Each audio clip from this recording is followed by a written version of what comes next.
పిల్లల నుండి పెద్దల వరకు ఎంతో ఇష్టంగా తినొచ్చు ఫ్రెండ్స్. మామూలుగా గులాబ్ జామ్ తయారు చేయాలంటే మనము గులాబ్ జామ్ పిండి కొనుక్కోవాలి. అలా కాకుండా మనము సొంతంగా ఇంట్లోనే క్యారెట్లతో గులాబ్ జామ్ ప్రిపేర్ చేస్తున్నాను ఫ్రెండ్స్. ఇది తయారు చేయడానికి కావాల్సిన ఇంగ్రీడియంట్స్: క్యారెట్ ఒక 1/2 kg తీసుకుంటా ఉన్నాను ఫ్రెండ్స్. నెయ్యి 50 గ్రాములు తీసుకుంటా ఉన్నాను ఫ్రెండ్స్. తర్వాత రవ్వ 100 గ్రాములు తీసుకుంటా ఉన్నాను. మిల్క్ పౌడర్ 50 గ్రాములు తీసుకుంటాను. మైదా ఒక 30 గ్రాములు తీసుకుంటాను చిన్న కప్పుతో. తర్వాత చక్కెర వేసి పొడి చేసుకున్న ఇలాచీ పౌడర్ 1 టీ స్పూన్ తీసుకుంటా ఉన్నాను. జీడిపప్పు పలుకులు ఒక 20 తీసుకుంటా ఉన్నాను. ఫుడ్ కలర్ కొద్దిగా వేస్తూ ఉన్నాను ఫ్రెండ్స్. తర్వాత వంట సోడా తీసుకుంటా ఉన్నాను ఫ్రెండ్స్, ఒక చిన్న స్పూను. తర్వాత మంచి ఫ్లేవర్ కొరకు రోజ్ ఎజెన్స్ వేస్తూ ఉన్నాను ఫ్రెండ్స్ కొద్దిగా. తర్వాత వచ్చింది ఈ ఫుల్ మీగడ పచ్చిపాల పైన పేరింది ఫ్రెండ్స్, ఫ్రిడ్జ్లో పెడితే ఇది ఒక 2 టేబుల్ స్పూన్ తీసుకుంటా ఉన్నాను. తర్వాత పాలు, పచ్చి పాలు ఈ గ్లాస్తో 1 తీసుకుంటా ఉన్నాను ఫ్రెండ్స్. తర్వాత మీగడ కొద్దిగా, ఇది కాచి చల్లార్చే పాల మీద పేరిన మీగడ ఫ్రెండ్స్. ఇది దీంతో కొద్దిగా ఇంత వేయడం లేదు, కొద్దిగా వేస్తాను 1/2. తర్వాత ఈ గ్లాస్తో చక్కెర పాకం పట్టేదానికి 2 గ్లాసులు కూసుగా వేస్తాను ఫ్రెండ్స్, చూపిస్తాను మళ్ళీ. మొదట మనము ఈ క్యారెట్ని క్లీన్ చేసుకుంటాం ఫ్రెండ్స్ గులాబ్ జామ్ చేయడానికి. ఈ వాటర్లో వేసుకున్న క్యారెట్ని మొదట మనం ఇలా చెక్కు తీసుకోవాలి ఫ్రెండ్స్, నీట్గా జూరి ఈ పై పొట్టు. మళ్ళీ దీన్ని సన్న ముక్కలుగా చేసుకొని కుక్కర్లో వేసి ఉడికించుకోవాలి ఫ్రెండ్స్. క్యారెట్ కన్నీ చెక్కు తీసి పెట్టుకున్నాక ఈ మొదల్లో ఇలా కట్ చేసి తీసేయాలి ఫ్రెండ్స్. మొదట్లో చివరిలో కొద్దిగా మళ్ళీ సన్న ముక్కలుగా తరిగి కుక్కర్లో వేసి మనము ఉడకపెట్టుకోవాలి ఫ్రెండ్స్. ఇలా ముక్కలుగా తరుపుతాము, మెత్తగా ఉడకపెట్టుకోవాలి ఫ్రెండ్స్. ఇది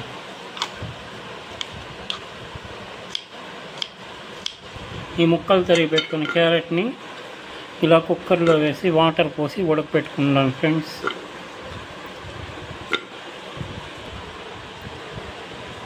దీంతో వేసి కొద్దిగా వాటర్ వేసి బాగా మెత్తగా ఉడకబెట్టుకోవాలి ఫ్రెండ్స్, జామున్ బాగా రావాలంటే. ఇలా స్టవ్ వెలిగించి పెట్టాను ఫ్రెండ్స్. ప్రెజర్ వచ్చినాక వెయిట్ పెట్టుకుంటాం మనము. బాగా మెత్తగా ఉడకాలి ఫ్రెండ్స్. ఇది ఎంత బాగా మెత్తగా ఉడికితే మన గులాబ్ జామ్ అనేది అంత బాగా వస్తుంది. కాబట్టి ఒక 5 నిమిషాలు ఉడకబెట్టుకుంటాం బాగా ప్రెజర్ వచ్చినాక వెయిట్ పెట్టి. 2 గ్లాసులు చక్కెర వేస్తాను ఫ్రెండ్స్. ఇలా కొద్దిగా ఉబ్బెత్తుగా ఉండేట్లు వేసుకోవాలి చక్కెర.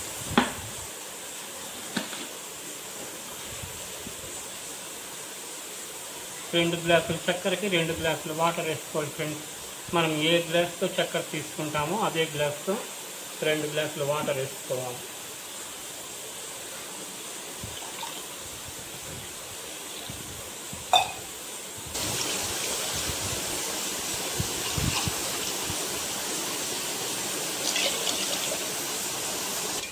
రెండున్నర గ్లాస్ వేస్తాను ఫ్రెండ్స్, ఎందుకంటే మనం చక్కెర ఇక్కడ ఉబ్బెత్తుగా వేసుకున్నాం కదా, అందువల్ల అలా వేస్తాము. చూడండి ఫ్రెండ్స్, మనం పోసిన నీళ్ళు కరెక్ట్గా సరిపోయింది, బాగా ఉడికింది. దీన్ని మనము చల్లారినాక బాగా మిక్సీకి వేసుకోవాలి ఫ్రెండ్స్. నలిపామంటే బాగా మెదుగుతూ ఉంది. చూడండి ఫ్రెండ్స్, ఈ స్టీల్ కాడ సహాయంతో దీన్ని మెత్తగా చేసుకుంటాం ఫ్రెండ్స్ మిక్సీకి వేయడానికి. ఎందుకంటే బరకగా రాకూడదు. ఎంత మెత్తగా వస్తే మన గులాబ్ జామ్ అనేది అంత బాగా వస్తుంది.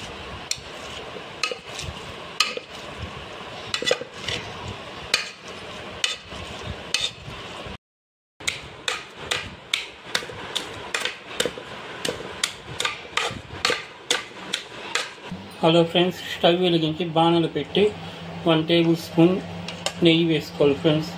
ఇంకా కొద్దిగా ఎక్కువ వేసినా కూడా పర్లేదు. వేసుకొని ఆ రవ్వని దోరగా వేపుకోవాలి ఫ్రెండ్స్. ఈ కప్పు రవ్వని ఇలా వేసి బాగా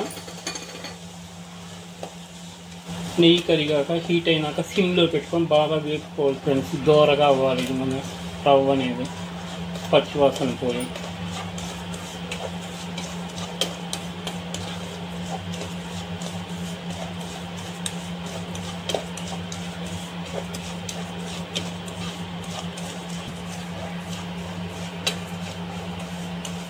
ఇప్పుడు ఈ మైదా పిండిని కూడా మనం దీంతో వేసి పచ్చివాసన పోయేంత వేపుకోవాలి ఫ్రెండ్స్.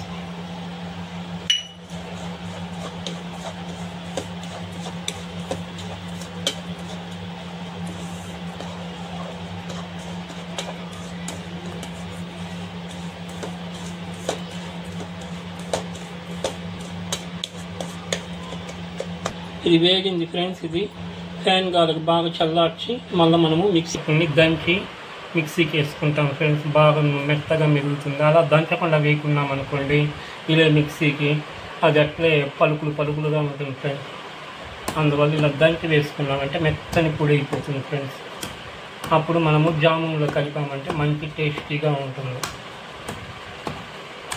చూడండి ఫ్రెండ్స్, ఇలా మెత్తని పొడిగా చేసుకొని వీలైనంత వరకు దీన్ని మిక్సీ జార్లో వేసుకొని పొడి చేసుకోవాలి ఫ్రెండ్స్. ఇంకా నున్నగా. హలో ఫ్రెండ్స్, దీంతో 1 టేబుల్ స్పూన్ చక్కెర కూడా వేసుకొని పొడి చేసుకోవాలి ఫ్రెండ్స్. ఇలా బాగా మెత్తగా అయ్యింది. ఇప్పుడు దీంట్లోనే మనము వేయించి పెట్టుకున్నాం కదా రవ్వ, దీన్ని కూడా వేసుకొని పొడి చేసుకోవాలి ఫ్రెండ్స్.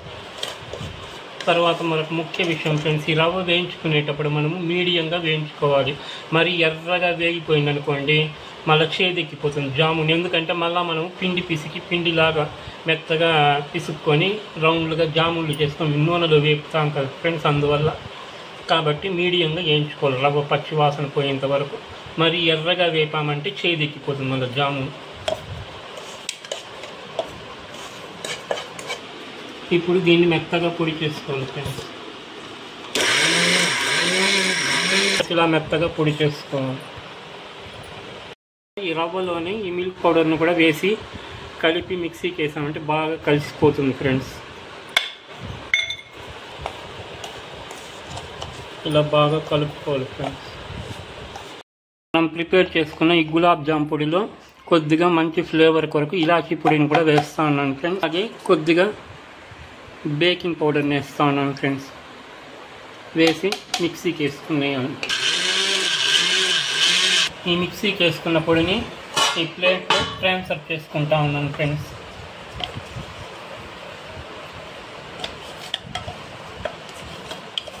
ఫ్రెండ్స్, మన గులాబ్ జామ్ పొడి అనేది ప్రిపేర్ అయిపోయింది. ఇది నిజంగానే మనం ఇలాగే దీంతోనే ఒట్టి గులాబ్ జామ్ కూడా చేసుకోవచ్చు ఫ్రెండ్స్. కొద్దిగా దోస కూడా కలిపేసి పాలు పోసి పిసుక్కొని వంటలు పట్టి ఆయిల్లో వేసుకొని మళ్ళీ చక్కెర జీరాలు వేసుకున్నామంటే మామూలు నార్మల్ గులాబ్ జామ్ అయిపోతుంది. చూడండి, మెత్తగా బాగా ప్రిపేర్ చేసాం. ఇది తర్వాత మనం కుక్కర్లో ఉడకబెట్టుకున్నాం కదా ఫ్రెండ్స్, దీన్ని మెత్తగా మెదిపాం కదా, దీన్ని కుక్కర్లో వేసుకొని ఇంకా మెత్తగా పేస్ట్ చేసుకోవాలి ఫ్రెండ్స్. మిక్సీ జార్లో వేసుకొని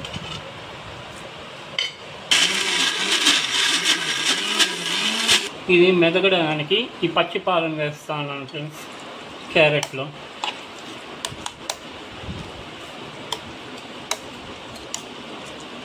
ఈ పచ్చి పాలల్లో తీసిన మీగడ ఫ్రిడ్జ్లో పెడితే ఇలా పేరింది ఫ్రెండ్స్. దీన్ని కూడా దీంతోనే వేసి మిక్సీకి వేస్తా ఉన్నాను.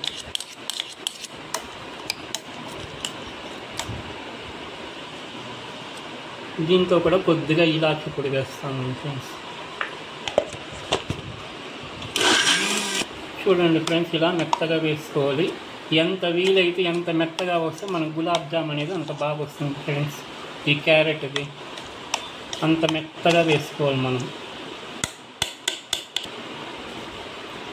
దీంతో మంచి ఫ్లేవర్ కొరకు రోజ్ ఎసెన్స్ వేస్తా ఉన్నాను ఫ్రెండ్స్. కొద్దిగా అది బాగా కలిసిపోతుంది మన పేస్ట్లో ఈ క్యారెట్ మిశ్రమం. పాల మీగడ కొద్దిగా వేస్తా ఉన్నాను ఫ్రెండ్స్. దీంతో మెత్తగా మెదుపుకున్నానంటే బాగా వస్తుంది. దీనికి బాణలు పెట్టాను ఫ్రెండ్స్. దీంతో కొద్దిగా నెయ్యిని వేసి అది కరిగిన తర్వాత మనము మిక్సీకి వేసుకున్న ఈ క్యారెట్ మిశ్రమాన్ని లైట్గా వేపుకుంటాం ఫ్రెండ్స్.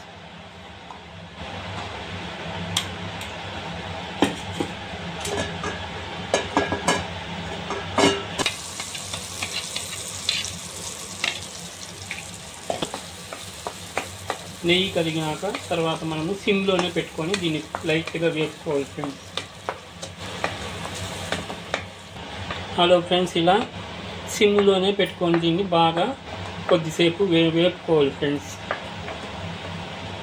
ఈ వంట సోడాలో కొద్దిగా వాటర్ వేసి బాగా కరగనించి ఈ క్యారెట్ మిశ్రమంలో పోసి బాగా కలుపుకోవాలి ఫ్రెండ్స్. అప్పుడే అది గుల్లగా విచ్చుకుని బాగా బుడ్డగా వస్తుంది. ఆయిల్లో వేస్తానే చిన్నది పెద్దదిలాగా అవుతా బాగా ఉబ్బుతుంది. ఇంత వేసి బాగా కలుపుకోవాలి. ఆ వంట సోడాని వాటర్లో వేసి కరిగించాక దాన్ని ఈ క్యారెట్ మిశ్రమంలో వేసి బాగా కలుపుకోవాలి ఫ్రెండ్స్. వంట సోడా వేస్తానే చూడండి ఫ్రెండ్స్, క్యారెట్ మిశ్రమం ఎలా ఉబ్బుతూ ఉందో.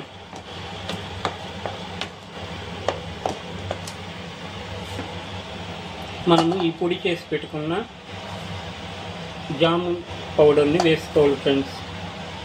దీంతో వేసి బాగా కలుపుకోవాలి.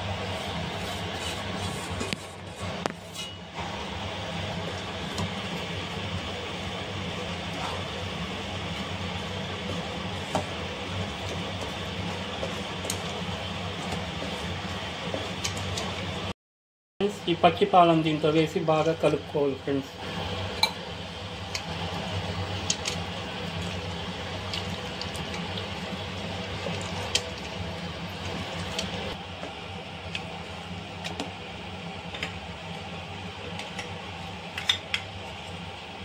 చివరగా కొద్దిగా నెయ్యి వేస్తాను ఫ్రెండ్స్.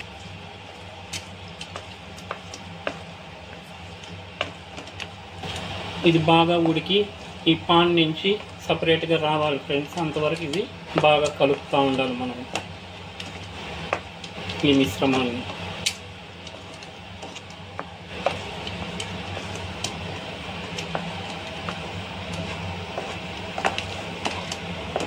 చూడండి ఫ్రెండ్స్, ఇది ఈ కడాయి నుంచి ఇలా కలిపామంటే తనిగా సపరేట్ అవుతుంది. ఇప్పుడు ఈ దశలో మనము స్టవ్ కట్టేసి దీన్ని ఫ్యాన్ గాలికి బాగా చల్లగా చల్లార్చుకోవాలి ఫ్రెండ్స్. ఈ పిండి రూమ్ టెంపరేచర్కి వచ్చింది ఫ్రెండ్స్. ఇప్పుడు దీన్ని బాగా చపాతీ పిండిని పిసుకున్నట్లు మనము పిసుక్కోవాలి ఫ్రెండ్స్. లేదంటే ఈ జామున్లు అనేవి పగుళ్ళు వస్తాయి ఫ్రెండ్స్. బాగా ఒక 5 నిమిషాలు బాగా పిసుక్కోవాలి. ఇప్పుడు బాగా కలిపేసాము. దీన్ని మనము చిన్న చిన్న ఉండలుగా చుట్టుకోవాలి ఫ్రెండ్స్. చేతికి కొద్దిగా నెయ్యి రాసుకొని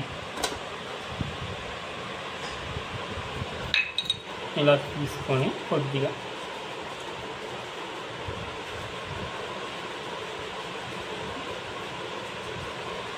ఇలా చిన్న సైజు వేసామంటే బాగా ఉడుకుతుంది ఫ్రెండ్స్. పెద్దదిగా వేసామంటే పైన ఉడుకుతుంది, లోపల పచ్చిగానే ఉంటుంది. కాబట్టి ఇలా మీడియం సైజులో వంటలు చేసుకొని ఆయిల్లో వేయించుకున్నామంటే బాగా టేస్టీగా వేగుతుంది ఫ్రెండ్స్. టేస్టీగానే ఉంటుంది మళ్ళీ తినడానికి వేగి.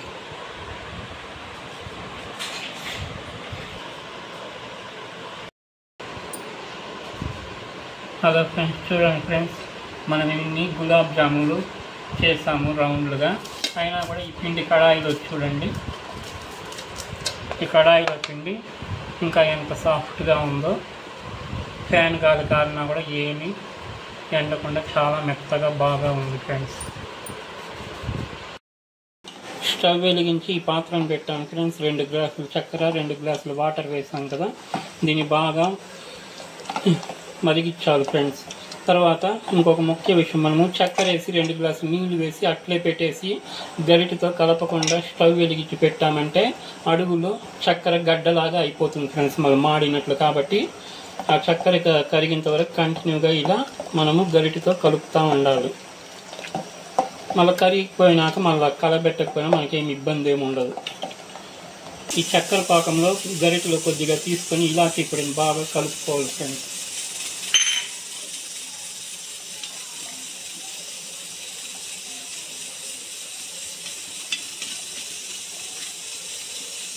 దీన్ని చక్కెర పాకంలో వేసుకోవాలి, బాగా కలుపుకోవాలి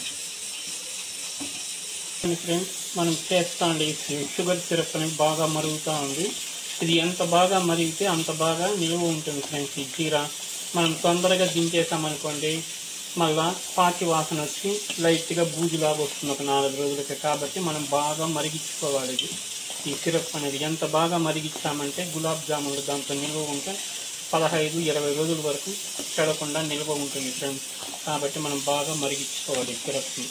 ఇది మరీ పాకం ఏం రావాల్సిన పని లేదు, కానీ బాగా మరగాలి. వాటర్ వేసాం కదా, ఆ పచ్చి వాసన పోయేంత వరకు. హలో ఫ్రెండ్స్, మనం చేస్తున్నది క్యారెట్ గులాబ్ జామ్ కదా ఫ్రెండ్స్. కాబట్టి ఈ సిరప్ తెల్లగా లేకుండా కొద్దిగా ఫుడ్ కలర్ వేస్తా ఉన్నాం ఫ్రెండ్స్.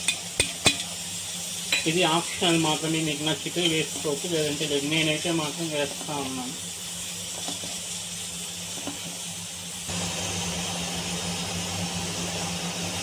దీంతో మంచి ఫ్లేవర్ కొరకు ఈ రోజ్ ఎసెన్స్ని వేస్తూ ఉన్నాను ఫ్రెండ్స్. మన గులాబ్ జామ్ టేస్టీగా రావడానికి 1 టేబుల్ స్పూన్ నెయ్యి వేస్తూ ఉన్నాను ఫ్రెండ్స్. ఇది వేస్తే మంచి టేస్టీగా వస్తుంది, చాలా బాగుంటుంది ఫ్రెండ్స్. చిన్న బాణలు పెట్టాను ఫ్రెండ్స్. హీట్ అయ్యింది, స్టవ్ వెలిగించి హీట్ అయినాక దీంతో ఆయిల్ వేస్తూ ఉన్నాను ఫ్రెండ్స్, మన జామున్లు అనేది వేపుకోవడానికి. మనం తయారు చేసుకున్న ఈ గులాబ్ జామున్లను ఆయిల్లో వేసి వేపుకోవాలి ఫ్రెండ్స్ దోరగా. ఆయిల్ వేడెక్కిన వెంటనే మనం సిమ్లో పెట్టుకునేయాలి, లేదంటే గులాబ్ జామున్ పైన నల్లగా ఉడికిపోయి లోపల పచ్చిగా ఉంటుంది. కాబట్టి సిమ్లోనే ఆయిల్ వేడెక్కిన వెంటనే సిమ్లో పెట్టుకొని దాన్ని వేపుకోవాలి ఫ్రెండ్స్. ఈ రంగులో మనం తీసేయాలి ఫ్రెండ్స్. బాగా వేగింది, దీన్ని తీసి చక్కెర పాకంలో వేసుకోవాలి మనం.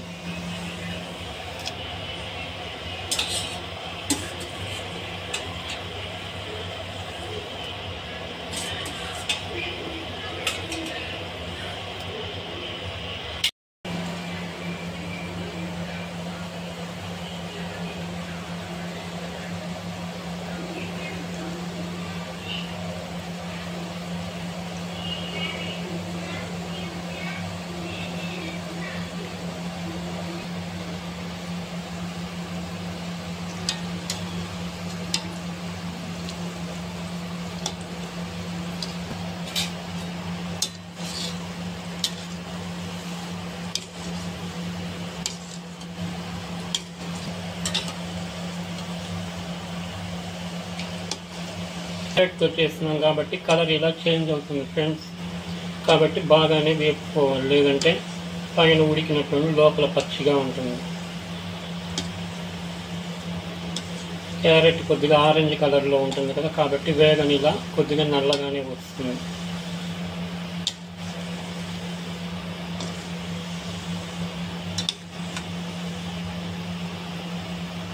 ఈ కలర్లో వేగింది, మనము జీరాలు వేసుకోవాలి.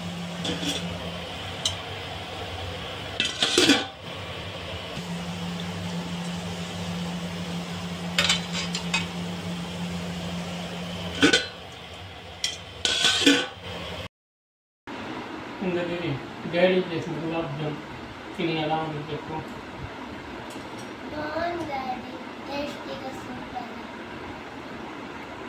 చెప్పమా. చాలా రుచిగా బాగుంది డాడీ.